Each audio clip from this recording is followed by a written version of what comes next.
May the words of my mouth and the meditations of our hearts be acceptable in your sight, O God, our strength and our Redeemer. Amen.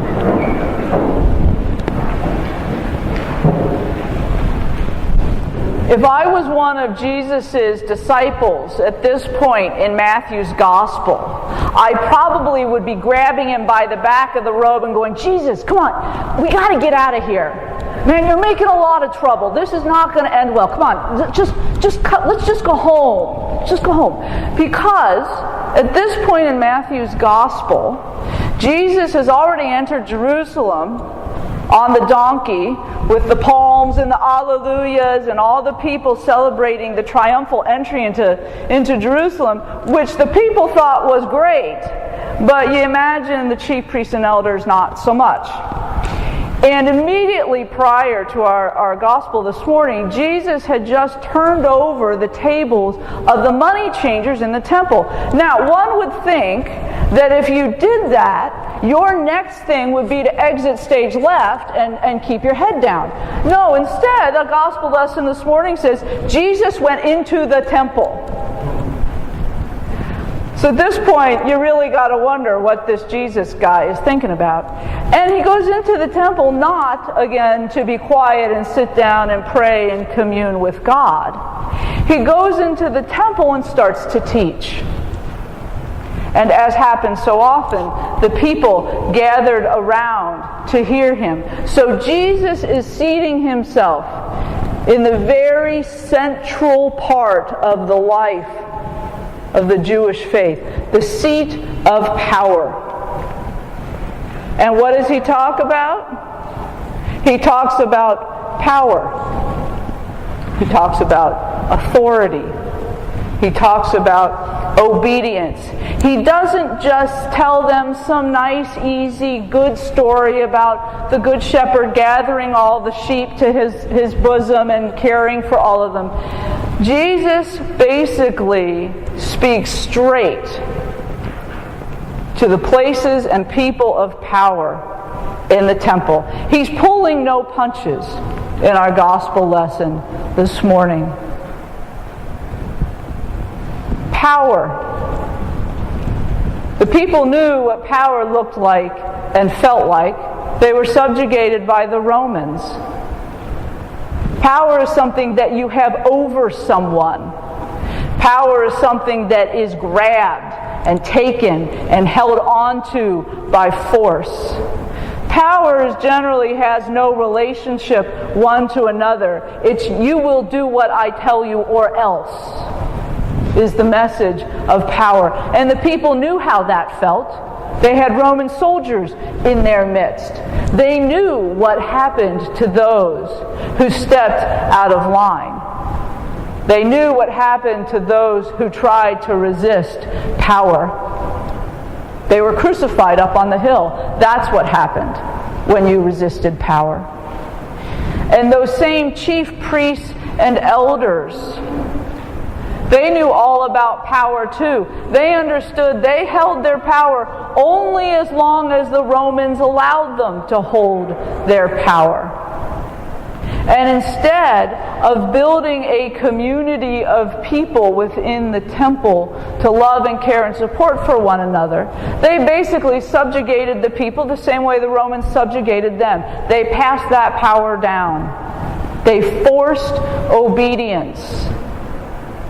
Because when there was no obedience, then there was death. And it was very clear. On the other hand, the word that's used in the gospel lesson this morning, and interestingly enough, the word that the chief priests and elders are using, is authority. Now, authority is different. Authority implies some relationship. Authority implies some respect. Perhaps some loyalty, some caring. Authority is given, and authority can be taken away. Authority implies some change, exchange, some conversation, some understanding. Authority is something that can actually be good for us. It's something that we confer upon another person. And we can also take that away. Authority can't force obedience. Obedience comes because of the respect that you have for someone who might be in authority over you, or that person to whom you give authority. That's an example, in some respects, of my relationship with you. You give me the authority to stand up here and celebrate and preach to you every week. At the same time, that authority can be taken away. So authority must have some relationship to it, some caring for one another. And at the centerpiece of both of those is this tricky thing of obedience. I think when we as adults think of obedience, we think of a couple things. Either children, you will do what I tell you, or else. That's pretty much power. That's not really authority. You might think about the military. You've given authority then. You've given power. You've given that to the people who are over you and agreed to it in the military. And therefore, your obedience is expected. And if it's not given, there are ramifications to that. But there's another aspect to this idea of obedience that flows through our Christian lives, which I think is really interesting. And the place where I've learned about it most is in the monastery. If you live in the monastery, they tell you what to wear. They tell you when to get up. They tell you when you'll go to church. They tell you when you're going to eat. They tell you essentially what you're going to do for most of your day. And then they tell you you have to come back to church, and then you're allowed to go to sleep.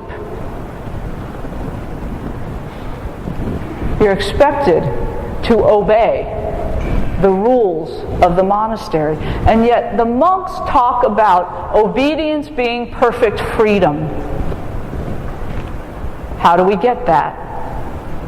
By somebody else telling me what I'm wearing, what I'm eating, where I'm supposed to be all day long? That's perfect freedom? Doesn't sound like any kind of freedom to me. And yet for the monks who have entered so deeply into relationship with God and with their community, that regular obedience to God, the authority they give their superior, the authority they give their community, actually frees their spirits to enter more deeply into relationship with God. Letting go of all of those sort of mundane things, those easy things of the day, gives them freedom, allows their spirit to soar, allows their prayer life to be free. And I think that's the kind of obedience that we are asked to give to God. This obedience that gives us freedom, the choice to live the Christian life, the choice to come here on Sunday morning and be together for worship and for prayer and for fellowship and for learning. All of that is part of our Christian life. The way we choose to live when we leave here.